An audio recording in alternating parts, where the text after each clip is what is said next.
आज चर्चा एक ऐसी जंग की जहां अमेरिका ने जंग की बिसात हमेशा अपने पुराने इंटेंशंस कि पहले जंग करूंगा और जंग से पूरी दुनिया में अपना तेल का व्यापार बड़ा करूंगा और डिफेंस के इक्विपमेंट बेचूंगा।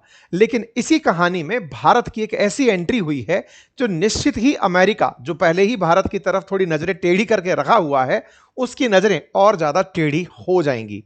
ऐसा मैं इसलिए कह रहा हूं कि जब गल्फ देशों के साथ झगड़े चल रहे थे, अमेरिका के विशेष रूप से लड़ाई चल रही थी ईरान के साथ, लेकिन ईरान निपटा रहा था यूएई को, कतर को, कुवैत को, ओमान को, इन सबको एक के साथ एक निशाना बनाया जा रहा था। हद तो यह हुई कि इजराइल से ज्यादा गोले खाने वाला यूएई बनकर आया। तो ऐसे में अमेरिका को यह लगा कि एक दिन जब मुझे यह समझ पाएंगे कि मैं कितना पावरफुल हूं, तो ये पीड़ित होकर के हमसे डिफेंस वेपन खरीदने आएंगे। तो अमेरिका ने इनको अपना ग्राहक बनाया और जंग ईरान से करने निकला। इस बात का प्रमाण भी मिला। जंग शुरू हुई फरवरी 2026 में, लेकिन मई की 2026 की खबर आप देख सकते हैं। अमेरिका ने $8.6 बिलियन के आर्म डील इन देशों के साथ कर डाले। जो एक्सपेक्टेड था उसी ग्राउंड पर सब हुआ, यानी जो आप समझ रहे थे वैसा ही चल भी रहा था। अमेरिका को अल्टीमेटली इस जंग में तेल अपना बिकवाना था और डिफेंस इक्विपमेंट बिकवाने थे। यह सब देखने को मिला। यह हेडलाइंस बनकर आती हैं कि डिफेंस ने, यूएस ने अप्रूव कर दिया, साहब इतना बिलियन डॉलर का काम होगा, बढ़िया हो गया साहब, अमेरिका को सब कुछ समझ में आ गया। लेकिन इस बीच में एक देश यूएई, अल नयान जो यहां के राष्ट्राध्यक्ष हैं, उन्होंने एक दाव चला, और वो दाव मिलकर चला इजराइल के, क्योंकि इजराइल और भारत की मित्रता यूएई के लिए एक वरदान साबित हुई। और वो साबित किस तरह से हुई, तो इसे ऐसे समझिए कि नेतन्याहू इस जंग के दौरान यूएई जाकर आते हैं, सीक्रेटली विजिट करते हैं। हालांकि खुद यूएई के जो नेता हैं वो मना करते हैं कि नेतन्याहू नहीं आए। लेकिन आपको जानकर यह हैरानी होनी चाहिए कि जिस दौर में कोई नहीं पता लगा पाया, इजराइल ने यूएई के अंदर अपना आयरन डोम ले जाकर खड़ा कर दिया। यानी कि इजराइल और यूएई के बीच में एक सीक्रेट डील अब्राहम अकॉर्ड के तहत हो चुकी थी, और उसी का फायदा उठाते हुए नेतन्याहू ने यूएई को अपना एक बाजार बना भी लिया। इस बाजार में हमारी भी आज एंट्री हो चुकी है, और वो एंट्री है ब्रह्मोस और हमारा तीर, दैट इज आकाश तीर। इनको लेकर भारत पहुंच चुका है यूएई के बाजार में, दुबई अबू धाबी के बाजार में। कहानी क्या है? रॉयटर्स ने एक एक्सक्लूसिव खबर की है, और एक्सक्लूसिव खबर यह है कि भारत अपनी सुपरसोनिक ब्रह्मोस मिसाइल यूएई को बेच रहा है। आकाश तीर और ब्रह्मोस मिसाइल के बेचने की जैसे ही यह खबर रॉयटर्स ने छापी, वर्ल्ड मीडिया के अंदर हेडलाइन बन गई कि भारत कहां से एंट्री कर गया। क्यों ना करता, भारत ने भी तो अपना वो सेट किया हुआ, विजन सेट किया हुआ है कि हम डिफेंस में एक्सपोर्टर बनेंगे, इंपोर्टर की जगह हम भी बेचेंगे। तो जब दुनिया में वेपन बिक रहे हैं, अभी जब सिपरी की रिपोर्ट आती है तो कहा जाता है कि इंडिया खरीदने वालों में टॉप पर है, लेकिन बेचने वालों में भी हम शामिल होंगे, यह हमारा विजन है। बस इसी के साथ ये जो खबर है, इसकी आज चर्चा आपके साथ की जा रही है। समझेंगे कि असल में यूएई को भारत पसंद कैसे आया। उसके पास तो अमेरिका एक अच्छा विकल्प था, तो भारत की एंट्री इस कहानी में कैसे हुई। देखिए, इस कहानी को और डिटेल में समझें, थोड़ा सा पहले आपको यूएई के बारे में समझ लेना चाहिए। जब मैं यूएई की बात करूं तो समझ जाइए कि हम बात कर रहे हैं अबू धाबी और दुबई की। बहुत सारे लोग संयुक्त अरब अमीरात को भूल जाते हैं कौन सा देश है, तो अब तो खैर आप नहीं भूलेंगे कि अबू धाबी और दुबई, ये दोनों इसकी दो बड़ी एमिरेट्स हैं। 7 एमिरेट्स वाला है यूएई। इस यूएई के साथ एक बड़ी स्ट्रेटेजिक प्रॉब्लम है, और वो क्या है? ये दो देशों के साथ फिलहाल दुश्मनी लेकर बैठा है। एक तरफ शियाओं का, हम कहिए कि हमदम कहिए या उनका मुखिया कहिए, ईरान, और सुन्नियों का हेड बना हुआ सऊदी।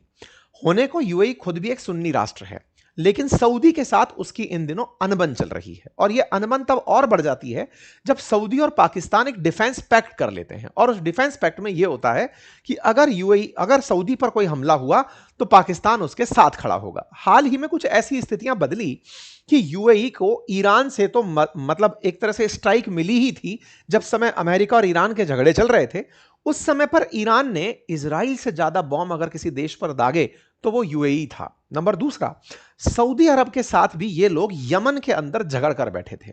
यमन के अंदर हूती और हदियों की जो लड़ाई चलती रहती है, उसमें सऊदी के साथ यूएई का रार रहा है। उस समय पर सऊदी ने यूएई की फोर्सेस पर धमाके कर दिए, यूएई को वहां से निकलना पड़ा। ये हाल ही में हुए कुछ ऐसे वाकये थे जिसके चलते यूएई को ओपेक से बाहर निकलना पड़ा, और उसने ये कहा कि भैया सुनो सऊदी, हम तुम्हारे वर्चस्व वाले संगठन में नहीं रहेंगे, अलग जाएंगे। इसके पीछे भी भारत को जिम्मेदार ठहराया जा रहा है।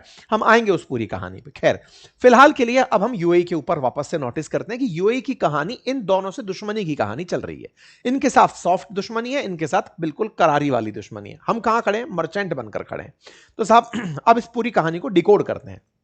डिकोड करेंगे ब्रह्मोस को लेकर के, क्योंकि ब्रह्मोस और आकाश तीर को लेकर के कहानी चल रही है कि ये यूएई इन्हें खरीदना चाहता है, और खरीदना चाहता है तो निश्चित ही आपको पता होना चाहिए कि ब्रह्मोस ही क्यों, ब्रह्मोस में ऐसी क्या काबिलियत है। तो इस बारे में मैं बताऊं उससे पहले आपको यह जानकारी हो कि ब्रह्मोस भारत और रूस का संयुक्त उपक्रम है। 1998 में हमारा एक ज्वाइंट पैक्ट हुआ था जिसमें 50.5% हिस्सेदारी भारत की और 49.5% हिस्सेदारी रशिया की होनी थी। रशिया की एनपीओ जो मशीन है, मतलब कंपनी है, मशीनोस्ट्रियो एनपीओएम, और भारत का डीआरडीओ मिलकर के इसका निर्माण करते हैं। ये जो ब्रह्मोस मिसाइल है, इस ब्रह्मोस मिसाइल की वैरायटी क्या है? क्रूज मिसाइल है। क्रूज का मतलब ये परवलयाकार पाथ पे जाकर, हाइपरबॉलिक पथ पर जाकर हमला नहीं करती है, जमीन के समानांतर चलकर हमला करने जाती है। यानी कि जमीन अगर उबड़ खाबड़ है तो ये रास्ता अलाइन कर लेगी, उसके पैरेलल पैरेलल ही चलते हुए निकलेगी। इस वजह से ये रडार में कैप्चर नहीं हो पाती। जब रडार इसे देख नहीं पाते तो दुश्मन को ये ज्यादा नुकसान पहुंचाती है।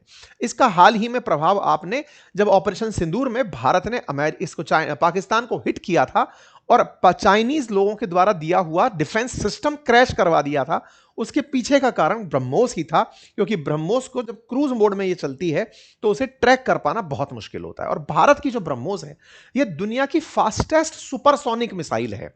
सुपरसोनिक, हाइपरसोनिक, सबसोनिक ये टाइप है। तो सुपरसोनिक में जो सबसे तेज चलने वाली मिसाइल है वो भारत की है। और ये जो मिसाइल है ये दुनिया की जो मिसाइलें हैं उनकी तुलना में काफी सस्ती पड़ती है। मतलब ये एक तरह से सस्ता भी है, स्मारक क्षमता इसकी सिद्ध भी है।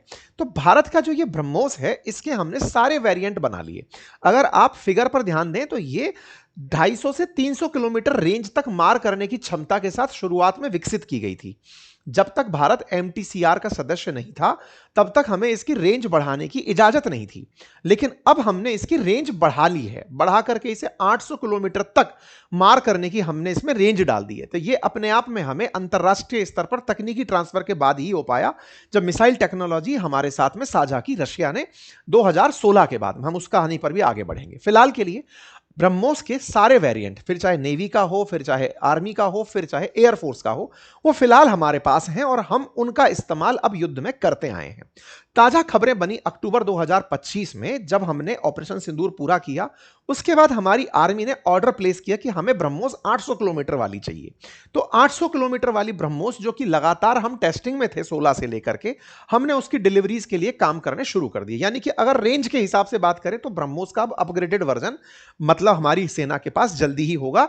यह हेडलाइन आप मार्च 2026 के देख सकते हैं। हमारी आर्मी ने 800 किलोमीटर से ज्यादा रेंज के ब्रह्मोस की ऑर्डर कर दिए हैं। चलिए साहब अब ब्रह्मोस की कहानी को आगे बढ़ाते हैं। अब ये जो ब्रह्मोस हम बना रहे हैं, इस ब्रह्मोस के अंदर जितने भी सिस्टम्स लगे हैं आज वो देश के तमाम एरियाज में बन रहे हैं। मतलब ये समझिए कि लखनऊ के अंदर नई मैन्युफैक्चरिंग यूनिट डली है, हिसार में हमारा स्टील शीट और प्लेट्स का काम हो रहा है, एक्सप्लोजिव जो है वो सिंगलौरी में हो रहे हैं, एयर फ्रेम्स जो है मुंबई में बन रहे हैं, रडार बेंगलुरु में बन रहे हैं। इस तरह से पूरी ब्रह्मोस के इंग्रेडिएंट्स देश के विभिन्न कोनों में बन रहे हैं। जब ऑपरेशन सिंदूर हुआ तो हमारी ब्रह्मोस की जो कार्य क्षमता थी इसका जिक्र खुद पाकिस्तान ने कर दिया। शहबाज शरीफ खुद अपने एक इंटरव्यू में बोल गए 30 मई को कि उन्होंने हमारे ऊपर ब्रह्मोस चलाई थी और वो जो ब्रह्मोस थी उससे बच पाने के लिए समय बहुत कम मिला था। पर हमारे पास जस्ट 30 सेकंड थे जब उनकी ब्रह्मोस चली थी। मतलब आप समझिए कि दुश्मन तारीफ कर रहा है कि उनकी ब्रह्मोस ने हमारा नुकसान किया था। तो ये जो घटना घटित हुई इससे बाजार में एक नोशन सेट हो गया, क्योंकि हमारा ये जो काम था ये 2025 का था। सेट ये हो गया कि भारत का ब्रह्मोस इतना सक्षम है कि पाकिस्तान के पास चीनी डिफेंस सिस्टम भी ब्रह्मोस से उसे बचा नहीं पाया। भारत ने जिस जिस जगह को टारगेट किया वहां वहां प्रिसाइजली अटैक किया। ये जो प्रिसाइजली हुआ अटैक था इसकी चर्चा सब जगह होने लगी। यह चीज इन्हें भी समझ में आई। किन्हें समझ में आई साहब? यूएई को समझ में आई। यूएई को यह समझ में आई। क्यों समझ में आई उसके पीछे का कारण मैंने बताया, क्योंकि इजराइल और ईरान की जंग में नुकसान जो सबसे ज्यादा पहुंचाया गया वो यूएई का ही था। और यूएई की इन दिनों जो स्थिति है वो सऊदी के साथ झगड़ने के बाद से लगातार खराब चल रही है। इस पर मैंने पहले भी कई सेशन किए हैं। यमन वाला मामला आपको बताया था जब ये आपस में लड़ लिए थे। और सऊदी के साथ पाकिस्तान का जो प्रेम है वही हमारा यूएई को अट्रैक्ट करने का बड़ा रीजन बना, क्योंकि हम उसी सुर्खी के बदले तो पाकिस्तान के बदले यूएई को मोटिवेट कर रहे हैं कि देखो हमारा दुश्मन वहां बैठा है, तो मतलब तुम्हारे ऊपर निशाना ये वहां से सधवाएगा। अच्छा, यूएई की 1/3 जो वर्तमान आबादी है उसमें भारतीय हैं, तो ऐसे भारतीयों का हमारा जो इंप्रेशन है यूएई के ऊपर वो बहुत पॉजिटिव है, बड़ा इन्वेस्टमेंट है भारत का यूएई के अंदर। तो ऐसे में हमने उस पूरे मौके को, दरकार को पकड़ा। जब पकड़ा तो ये पूरी कहानी हम अपने पक्ष में करते ले गए कि ठीक है, आप यूएई वाले जो हैं सऊदी के साथ झगड़ रहे हैं। इसी बीच में भारत में आगमन हो जाता है अल नाहयान का। ये जनवरी 20 2026 को आकर पहुंचते हैं। खबरों को अगर आप ऑब्जर्व करें तो यूएई ने ये कहा कि सऊदी ने हमारी फोर्सेस को मारा, ये खबर थी 30 दिसंबर 2025 की। और 20 जनवरी के दिन यूएई के जो शेख हैं, जो हेड हैं, वो भारत की यात्रा पर आ जाते हैं। ये दर्शाता है कि इन्हें यह मैसेज क्लियर हो चुका था कि सऊदी के साथ अब मित्रता नहीं रही है। भारत ने उन्हें आश्वस्त किया कि चिंता मत करिए। प्रधानमंत्री के साथ 3 घंटे की मुलाकात में प्रधानमंत्री और इनकी जो बॉन्डिंग थी ये बिल्कुल ऐसी थी कि दोस्त चिंता मत करो, हम तुम्हारे साथ हैं। बस वही वाली चीज थी कि यहां पर उसी दिन सुर्खी निकल कर आती है कि 3 घंटे की इस विजिट में यूएई $200 बिलियन के ट्रेड पुश की बात करके चला गया, और उस ट्रेड पुश के अंदर डिफेंस टाइज की बात करके हमसे चला गया। इन्हीं डिफेंस टाइज में हमारी उपादेयता, थोड़ा ही समय बीता था, सोचकर देखिए कि 20 तारीख को यह हुआ है और फरवरी 28 से युद्ध शुरू हो गया। मिडिल ईस्ट के अंदर शुरू हुआ यह युद्ध, ईरान के निशाने पर आया यूएई, और यूएई को इतना नुकसान हुआ कि आप समझिए कि टूरिज्म के लिए अंतरराष्ट्रीय तरह की जो कंपनीज यहां आई हुई थी सभी को जबरदस्त नुकसान ईरान के इन हमलों में होने लगा। बाजार से लगभग $120 बिलियन दुबई के बाजार से, अबू धाबी के स्टॉक मार्केट से निकल कर चला गया। यहां की जो टूरिज्म सेक्टर था वो बुरी तरह नीचे आ गया।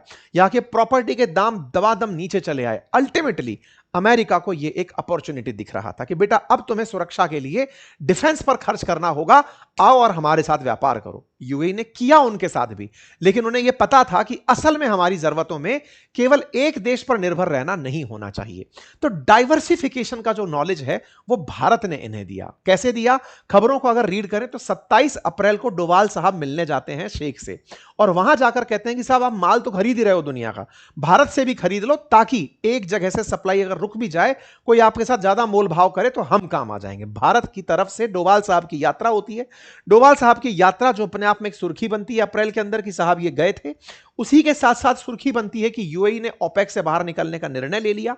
ओपेक बोले तो Organisation of Petroleum Exporting Countries, जिसमें यूएई ने यह कहते हुए किनारा कर लिया कि अब हम ज्यादा तेल बाहर निकालेंगे, कोटे के तहत नहीं निकालेंगे, क्योंकि फुजरा पोर्ट के थ्रू यह तेल निकालकर भारत को ज्यादा मात्रा में बेचना चाहते थे, जिससे भारत और यूएई के संबंधों में प्रगाढ़ता आई और उसी में ब्रह्मोस का सौदा होने की खबर आई। ना केवल ब्रह्मोस, आकाश तीर की बात भी निकल कर आई। आकाश तीर के बारे में मैं आपको बताऊं तो यह हमारा surface to air missile defence system है। मतलब समझिए कि हमारी तरफ कोई मिसाइल आ रही है तो उसको आकाश में खत्म करने वाला है, मतलब आकाश में छोड़ा गया तीर है। ब्रह्मोस तो दुश्मन पर जाकर नुकसान करने वाला क्रूज मिसाइल है। आकाश तीर हम पर आ रही मिसाइलों को मारने वाला सिस्टम है। आकाश तीर भी 2.5 मैक की गति से चलने वाला सिस्टम है, 18 किलोमीटर की रेंज तक जाकर मारता है। दुनिया को इसकी जानकारी ही नहीं थी। यह जानकारी तब चली जब दुश्मन ने हम पर वार किया ऑपरेशन सिंदूर में। जब वार हुआ तो आकाश तीर ने उन्हें हवा में ही जब न्यूट्रलाइज किया तो उसकी तारीफें दुनिया भर में होने लगी। यह भारत इलेक्ट्रॉनिक लिमिटेड के संयुक्त प्रयास से बना हुआ उपक्रम है आकाश तीर, और यह जो बना हुआ उपक्रम है, इस आकाश तीर की उपलब्धियां हाल ही में सुर्खियों में आने लगी कि इन्होंने देश के अंदर बिना सुर्खी पाए वो सब कर दिया। हेडलाइन कुछ इस तरह से बनने लगी कि आकाश तीर, the unseen force behind India's new war capacity. मतलब लोगों को यह पता ही नहीं था कि हमारे पास एक ऐसी क्षमता विकसित हो चुकी है जिसके आधार पर हम दुश्मन की मिसाइलों को, ड्रोन्स को, मतलब जो भी हमारे ऊपर टारगेट करने के लिए फेंके जा रहे फॉरेन एलिमेंट है, हम उनको हवा में न्यूट्रलाइज कर रहे हैं। तो इन्होंने इसके लिए भी डिमांड कर दिया, साहब के डिफेंस के नाम पर हम उनका आयरन डोम लेकर बैठे हैं, आप हमें अपना आकाश तीर भी दीजिए। तो साहब दो चीजें बाहर आ गई रॉयटर्स के हवाले से। क्या यह डील हो गई? आंसर है अभी तक डील कितने में हुई यह बाहर नहीं आया है। सुर्खियां हैं, सुर्खियां बिल्कुल वैसे ही जैसे कभी फिलीपींस के बारे में, वियतनाम के बारे में और इंडोनेशिया के बारे में आई थी। उनमें से वियतनाम हमसे ब्रह्मोस ले चुका है, फिलीपींस और इंडोनेशिया लाइन में लगे हैं। हालांकि इंडोनेशिया को लेकर कभी उठापटक की बातें आ जाती हैं क्योंकि इंडोनेशिया पाकिस्तान से साथ भी सेटिंग में चल रहा है, लेकिन ब्रह्मोस की काबिलियत खुद पाकिस्तान के प्रचार से सिद्ध हो गई। तो ऐसे में आज की अगर हम बात करें तो यूएई अगर ब्रह्मोस के अंदर इंटरेस्ट शो कर रहा है तो वो पहला देश नहीं होगा। दुनिया में और भी देश लाइन में लगे हैं, उनमें से वियतनाम को हम डिलीवर कर चुके हैं। उसके साथ साथ हम आने वाले समय में और देशों को भी ब्रह्मोस पहुंचा देंगे। रही बात अमेरिका के साथ यूएई के संबंधों की, तो भारत तो कहता ही आया है डाइवर्सिफाई करते रहिए साहब, एक पर निर्भर क्यों रहना। जब हम तेल के लिए 40 देशों पर निर्भर हैं तो फिर आप भी क्यों रहें। तो उम्मीद करते हैं कि भारत का ये जो प्रयास है ये अमेरिका की नजर में चुभने वाला ना हो, क्योंकि अमेरिका कहे कि मैदान हम बनाए थे, लूट आप ले गए। जैसे शीला दीक्षित जी के खिलाफ माहौल भाजपा ने बनाया था, सरकार आम आदमी पार्टी बना ले गई। ये बिल्कुल वैसे वाली चीज है कि आप ऐसा मत करिए, हम माहौल बनाए थे इन सबको इतना नुकसान पहुंचा करके कि माल हम बेचेंगे, आप अपना ट्रीटमेंट लेकर चले गए। बाकी आप लोगों को क्या लगता है इस विषय पर अपनी राय कमेंट बॉक्स में जरूर दीजिएगा। चैनल पर नए हैं तो सब्सक्राइब कर लीजिए।